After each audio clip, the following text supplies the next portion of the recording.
Good morning viewers, मैं राकेश कुमार आज फिर से आपके साथ जुड़ा हूँ अपने न्यू आइसोमेट्रिक के साथ। तो जैसा कि आप देखते आ रहे होंगे कि पिछले क्लास में जो मैं आइसोमेट्रिक आपको बता रहा था वो बोर्ड पर बता रहा था और कोशिश कर रहा था कि सेट स्क्वायर का फिगर बोर्ड पे बना के आपको अच्छे से बता सकूं ताकि आपको अच्छे से समझ में आए। लेकिन आज मैं जो आइसोमेट्रिक आपको बनाने जा रहा हूँ और जो दिखाने जा रहा हूँ वो मैं सेट स्क्वायर यूज़ करके ही दिखाऊंगा कि इस सेट स्क्वायर को यूज़ करके कैसे हम अपने आइसोमेट्रिक को बनाएंगे। तो आप देख रहे होंगे कि जो कि सेट स्क्वायर हमारे पास अवेलेबल है और जो आइसोमेट्रिक मैं बनाने वाला हूँ वो आइसोमेट्रिक हमारा ये है। तो आप इस आइसोमेट्रिक के सबसे पहले डायमेंशन को देखें कि ये डायमेंशन आप देख पा रहे होंगे कि ये जो आपका विड्थ है वो 34 है एंड ये 12 mm जो है ये इसकी दूरी बताई गई है। ठीक है, ये आपका जो दूरी है वो 17 mm है, इसका थिकनेस जो है वो 9 mm है।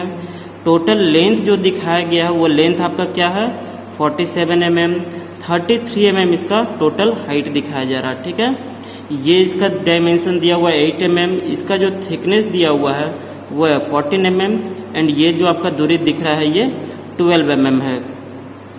तो यहाँ पर सारे डायमेंशन क्लियर रूप से पता चल रहा है और हम देख भी पा रहे हैं, आपको भी दिख पा रहा होगा, आपके डिस्प्ले पे आपको भी दिख पा रहा होगा अच्छे प्रकार से ये आइसोमेट्रिक का फिगर एंड डायमेंशन भी आप समझ पा रहे होंगे। तो आइए चलते हैं हम इसे आइसोमेट्रिक को सेट स्क्वायर के माध्यम से आज कंप्लीट करेंगे। तो सबसे पहले हम करेंगे क्या, तो सबसे पहले आप देख रहे होंगे कि आप ये आइसोमेट्रिक देख रहे हैं, इसके साथ ही साथ मैंने यहाँ पर एक बेस लाइन एक खींच रखा है पहले से, है ना, जो कि आपको दिख रहा होगा ये बेस लाइन। ये बेस लाइन खींचने के बाद हम क्या करेंगे 10-10 mm दोनों साइड से अप्रॉक्स में 10-10 mm एक पॉइंट यहाँ लगाएंगे एंड दूसरा पॉइंट आप इस लाइन पे कहीं पर भी लगा सकते हैं। आप देख पा रहे होंगे ये। ठीक है, ये दोनों पॉइंट को मिलाकर हम सबसे पहले क्या करेंगे एक लाइन बना देंगे ताकि हमारा बेस लाइन जो हो बिल्कुल सीधा और एक्यूरेट हो। अब हम सेट स्क्वायर को अपने नीचे वाली लाइन पे रखेंगे। ठीक है, और दूसरे सेट स्क्वायर से सबसे पहले मैंने आपको बताया था कि कोई भी आइसोमेट्रिक बनाने के लिए 3 लाइन हमारा कॉमन होता है, तो वही 3 लाइन को सबसे पहले हम खींचे। आप देख पा रहे होंगे सेट स्क्वायर मैंने किस प्रकार से सेट किया है, बिल्कुल नीचे वाले के साथ ऊपर वाला एकदम फ्लैट सेट किया हुआ है। तो इसी सेट स्क्वायर के माध्यम से हम क्या करेंगे एक लाइन इधर चलेंगे जो कि हॉरिजॉन्टल 30 डिग्री का होगा। दूसरा लाइन जो आप चलेंगे वो लाइन आप देख रहे होंगे, ठीक सेट स्क्वायर को इस तरह से मूव किया मैंने, जो कि पहले इधर घुमाया था अब दूसरी बार इधर घुमाया है। अब यहाँ से एक लाइन ये हॉरिजॉन्टल। ठीक है, उसके बाद का जो हमारा होगा एक वर्टिकल लाइन। ये 3 लाइन जो कि मैं आपको बताया था कि ये 3 लाइन कोई भी आइसोमेट्रिक बनाने के लिए कॉमन ही होगा। अब ये 3 लाइन खींचने के बाद जो कि एक हॉरिजॉन्टल, दूसरा हॉरिजॉन्टल एंड तीसरा ये वर्टिकल, ये 3 लाइन लेने के बाद सबसे पहले हम अपने आइसोमेट्रिक को देखेंगे कि वहाँ डायमेंशन क्या कह रहा है, हमारा लेंथ क्या है, विड्थ क्या है एंड हाइट क्या है। ठीक है, तो आप देख पा रहे हैं कि लेंथ जो है हमारा क्या दिख रहा है 47 mm। तो हम भी क्या करेंगे बच्चों 47 mm इसे लेंथ को डालेंगे। ठीक है, तो 47 mm हम पॉइंट कर लेते हैं। ये आप देख पा रहे होंगे 10, 20, 30, 40 और ये 45 और ये 2 47 यानी 47 mm पे हम यहाँ पर पॉइंट करेंगे। ठीक है, 47 mm पॉइंट कर लिया मैंने। उसके बाद जो हमारा विड्थ था वो क्या था 34 mm, है ना, विड्थ हमारा कितना था 34 mm। तो हम क्या करेंगे इसी पॉइंट से 34 mm भी पॉइंट करेंगे। ये हमारा हो गया 34 mm। देख भी सकते हैं 10, 20, 30 एंड ये 5 जो होता है बीच का ये लाइन, उससे एक पॉइंट पहले जो हमारा वो 4 होता है, यानी कि 34 mm हमने इधर भी पॉइंट कर लिया। अब हमारा हाइट क्या चाहिए, तो हाइट आप देख पा रहे होंगे हाइट है हमारा 33 mm। तो हम हाइट भी 33 mm पॉइंट करेंगे। तो 33 mm पे मैंने यहाँ पे पॉइंट रख लिया है और यहाँ पर देख पा रहे होंगे कि ये हमारा हाइट जो है वो 33 mm पॉइंट हो गया है ना, जो कि क्लियर रूप से आपको दिख पा रहा होगा। अब हम करेंगे क्या, तो फिर से जो हमारा 2 हॉरिजॉन्टल लाइन लिया गया है उसी दोनों हॉरिजॉन्टल लाइन से हम वर्टिकल लाइन लेंगे। किस प्रकार से? ऐसे 90 डिग्री से सेट करके, ऐसे, ठीक है। इसी प्रकार से सेट करके ये पॉइंट पे आएंगे, ये पॉइंट से एक लाइन ऊपर, एंड इस साइड के पॉइंट पे आएंगे, इस साइड के पॉइंट से भी ऊपर, ठीक है। उसके बाद का प्रोसेस क्या है? तो हम वापस सेट स्क्वायर को उसी प्रोसेस में सेट करेंगे जिस प्रोसेस में हम नीचे वाले लाइन को खींचे थे, है ना, जो कि हमारा 30 डिग्री के एंगल में लिया गया था। तो अब हम करेंगे क्या? ये बीच का जो हमारा पॉइंट था, इस पॉइंट से एक लाइन इस ओर लेंगे, ठीक है। दूसरा सेट स्क्वायर को हम ऐसे मूव कर रहे हैं, यहां से फिर से हम क्या करेंगे? एक लाइन इस ओर लेंगे, ठीक। वापस हम उसी ओर मूव करेंगे सेट स्क्वायर को। देख पा रहे हैं कि पहला लाइन जो मैंने ये लिया था, दूसरा लाइन हमारा ये हुआ, एंड तीसरा लाइन जो हमारा होगा यहां से होगा, ठीक है। और फिर वापस हम मूव करने के बाद देख पा रहे होंगे कि सेट स्क्वायर जिस किस प्रकार से हमारा सेट हो रहा है, और यहां से ये, तो आइसोमेट्रिक के हिसाब से जो हमारा लेंथ, विड्थ और हाइट दिया गया था, उसके हिसाब से मैंने ये ब्लॉक कंप्लीट कर लिया। और एक चीज और भी मैं बताया था आपको कि ब्लॉक बनाते समय कभी भी ध्यान रखेंगे कि ऐसा नहीं हो कि ये लाइन और ये लाइन को हमको लाके बीच वाला इस लाइन पे रोकना है। ये लाइन हमारा एक्स्ट्रा लाइन होता है, जो कि इसे हमें अभी रफ करके हटाना होगा, ठीक है। तो चलिए हम इस लाइन को भी हटा लेते हैं।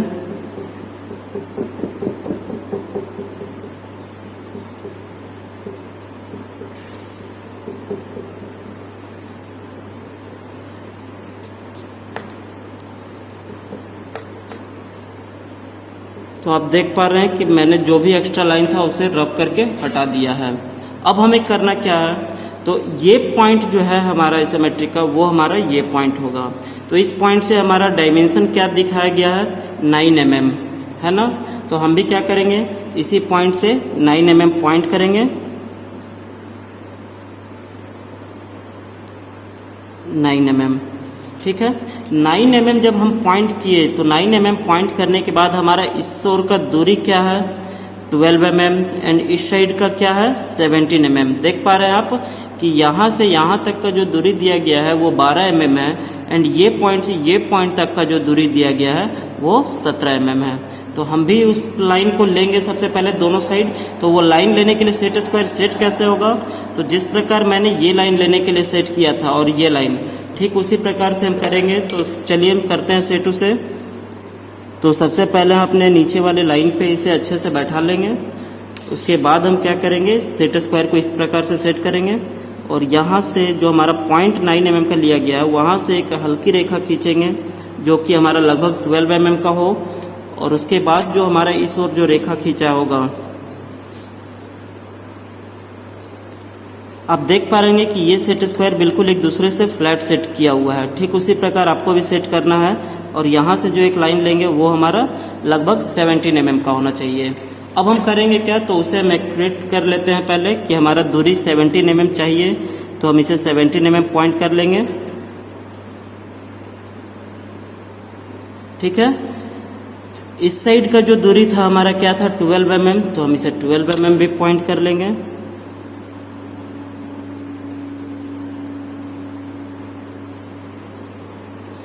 दो पॉइंट हमारा निकल आया है ना। अब यहाँ 12 mm के पॉइंट से आप देख रहे होंगे कि फिर से 12 mm जो हमारा है क्या गया है? वर्टिकल के रूप में। लेकिन उससे पहले ये जो हमारा हॉरिजॉन्टल 12 mm है वो 17 mm के पॉइंट से भी एक हॉरिजॉन्टल गया है 12 mm के दूरी में। तो हम करेंगे क्या? उसके लिए अपने सेट स्क्वायर को सेट करेंगे, ठीक है। सेट स्क्वायर को सेट करने के बाद फिर से हम उसी 17 mm के पॉइंट से एक हॉरिजॉन्टल लाइन लेंगे, ये, और इस लाइन को हम मापेंगे नहीं। क्यों? क्योंकि सेट स्क्वायर से जो हमारा लिया गया है 12 mm, उसी के पॉइंट से अगर हम लेंगे तो हमारा वो एग्जैक्ट निकल आएगा, ये पॉइंट। तो आप देख पा रहे होंगे कि ये जो भाग था हमारा, ये भाग हमारा यहाँ पर निकल आया। उसके बाद करना क्या है? तो यहाँ से भी 12 mm और ये पॉइंट से भी 12 mm। तो दोनों पॉइंट से हम क्या करेंगे, वर्टिकली सेट स्क्वायर को इस प्रकार से सेट करके 12 mm लाइन लेंगे।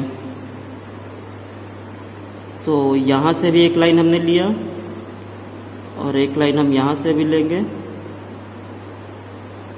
ठीक है, अब हमें इसे करना क्या है, तो 12 mm पॉइंट करना है। तो हम 12 mm पॉइंट कर लेंगे किसी एक को। ये हमारा 12 mm। अब किसी एक को हमने इसीलिए किया क्योंकि सेट स्क्वायर के माध्यम से जब हम चलेंगे तो ये ऑटोमेटिक अगला को हमारा 12 mm का पॉइंट निकल आएगा। देखिए इस प्रकार से सेट स्क्वायर को सेट करेंगे, है ना।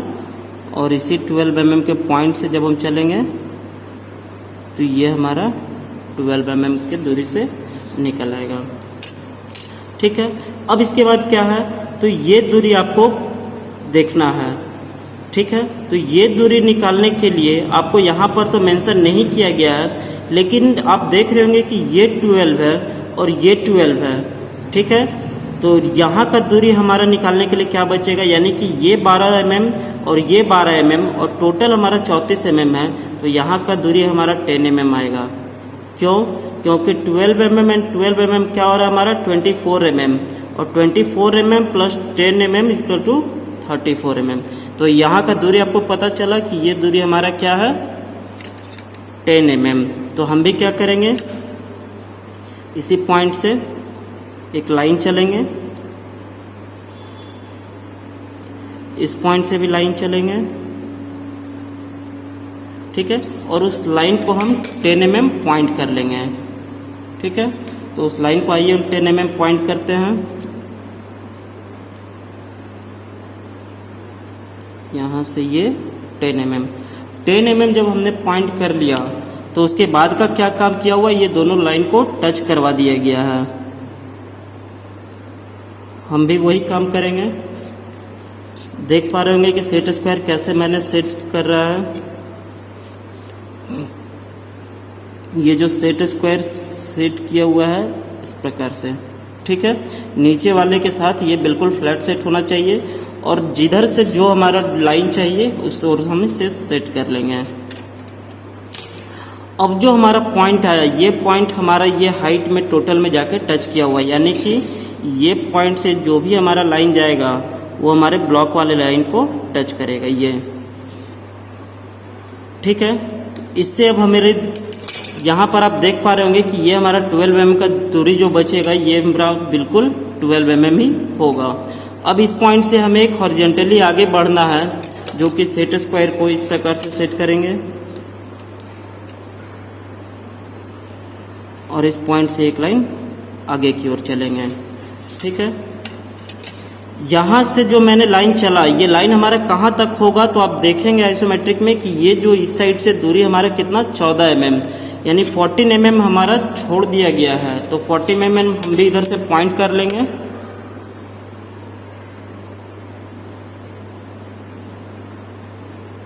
ये हमारा 14 mm पॉइंट करने के बाद जो भी हमारा लाइन जाएगा वो अगले को एक दूसरे से काटेगा और वो जहां पर कटेगा वहीं पर हमारा वो एग्जैक्ट पॉइंट निकल आएगा।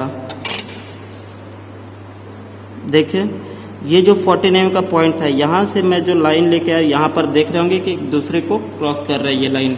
तो यही जो पॉइंट होगा हमारा एग्जैक्ट पॉइंट ये निकलेगा। अब इसके बाद का काम क्या है, तो इसके बाद का काम आप देख पा रहे होंगे कि यहाँ से 8 mm नीचे आया है। तो ये 8 mm नीचे आया, यहाँ से भी 8 mm नीचे आया है ना। तो दोनों पॉइंट से हम सबसे पहले वर्टिकल लाइन नीचे लेंगे, ठीक इस प्रकार से सेट करके। यहाँ भी उसी प्रकार से सेट करके लेंगे और इसे हम पॉइंट कितना करेंगे 8 mm। चलिए 8 mm मापते हैं हम।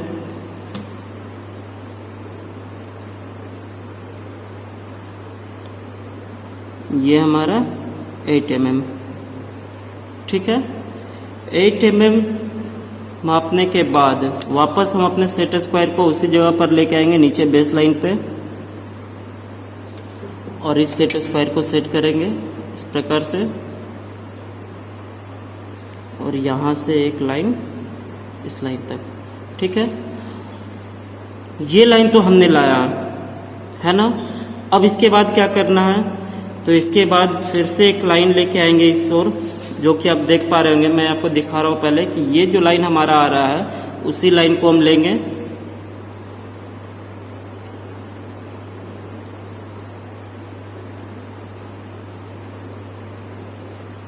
और लाइन खींचते समय आप ध्यान रखें कि कोई भी हमारा सेट स्क्वायर हिला हुआ नहीं होना चाहिए, है ना। और अब इसके बाद जो भी हमारा यहाँ से लाइन उठेगा वो लाइन जाके इस पॉइंट में टच करेगा। ठीक है, ठीक उसी पॉइंट से हमें एक लाइन लेना है ये पॉइंट से, और ये लाइन हमारा आएगा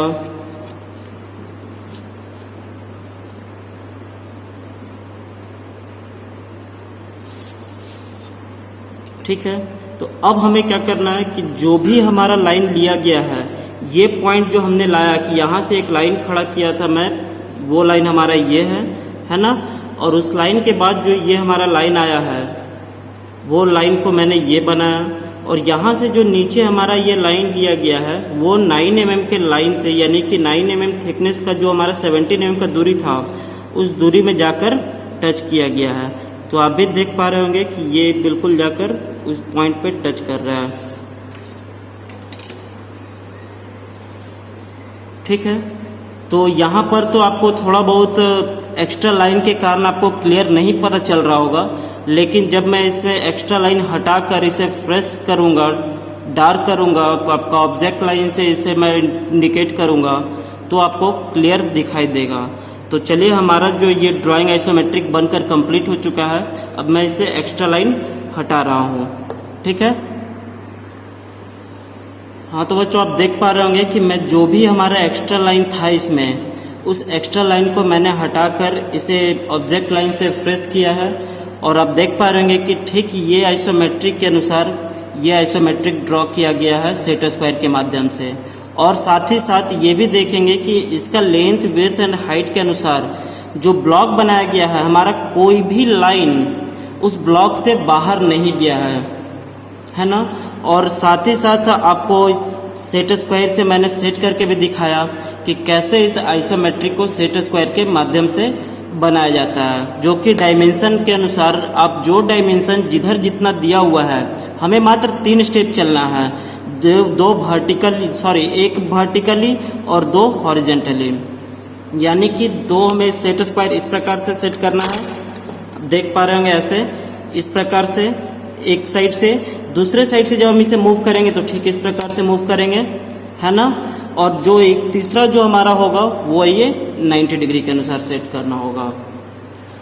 तो आप भी सेट स्क्वायर खरीद लें, घर में रखें, और साथ ही साथ इस वीडियो को देखते हुए आप भी प्रैक्टिस करें कि ये आइसोमेट्रिक को सेट स्क्वायर से कैसे सेट करके बनाया जाता है। यानी जो भी डायमेंशन जितना जिधर दिया हुआ है, हमें सिर्फ वही काम करना है सेट स्क्वायर के माध्यम से। और देखेंगे आप कि आप भी बहुत आसानी पूर्वक इस आइसोमेट्रिक को बना पाएंगे।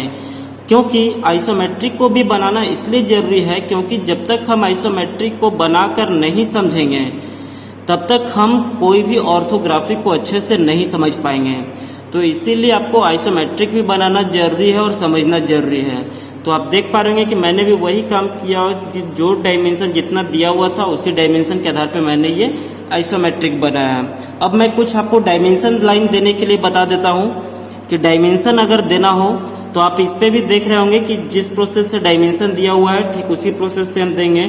तो हमारा जो ऑब्जेक्ट के साथ जो लाइन हमारा खींचा हुआ होगा डायमेंशन लाइन के लिए, जिसे एक्सटेंशन लाइन या विस्तार रेखा कहते हैं, वो हमारा इस पॉइंट से, यानी कि जहां तक हमारा ऑब्जेक्ट है उससे 1-2 mm छोड़ने के बाद ही वो लाइन लिया जाता है, यानी कि किसी ऑब्जेक्ट में सटाकर नहीं लिया जाता। ठीक है, ये जो लाइन आप देख पा रहे हैं कि इससे 1 या 2 mm छोड़ने के बाद ही लिया गया है।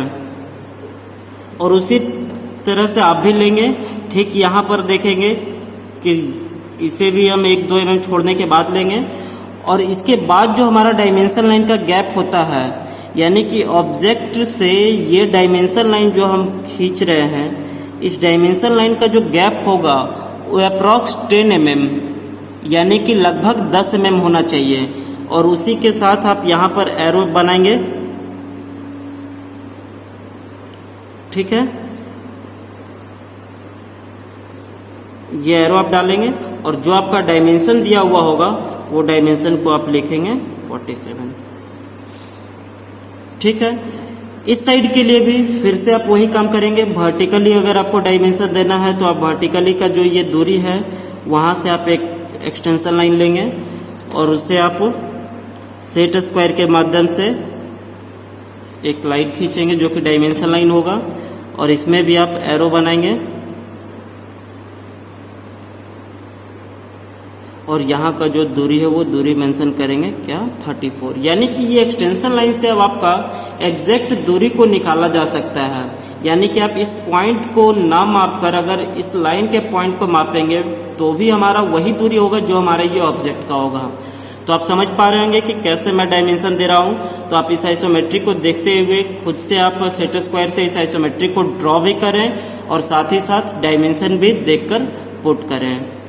तो आशा करता हूँ कि आज जो मैं आपको सेट स्क्वायर से बनाकर दिखाया हूँ यह आइसोमेट्रिक आपको समझ में आया हो और ठीक इसी प्रोसेस से, इसी बेस पर हम कोई भी आइसोमेट्रिक बना सकते हैं उसके डायमेंशन को फॉलो करते हुए, ठीक है। तो आप भी कोशिश करते रहें, बनाते रहें। और आज का क्लास मैं यहीं तक लूँगा, नेक्स्ट क्लास में मिलूँगा नेक्स्ट ड्राइंग के साथ। धन्यवाद।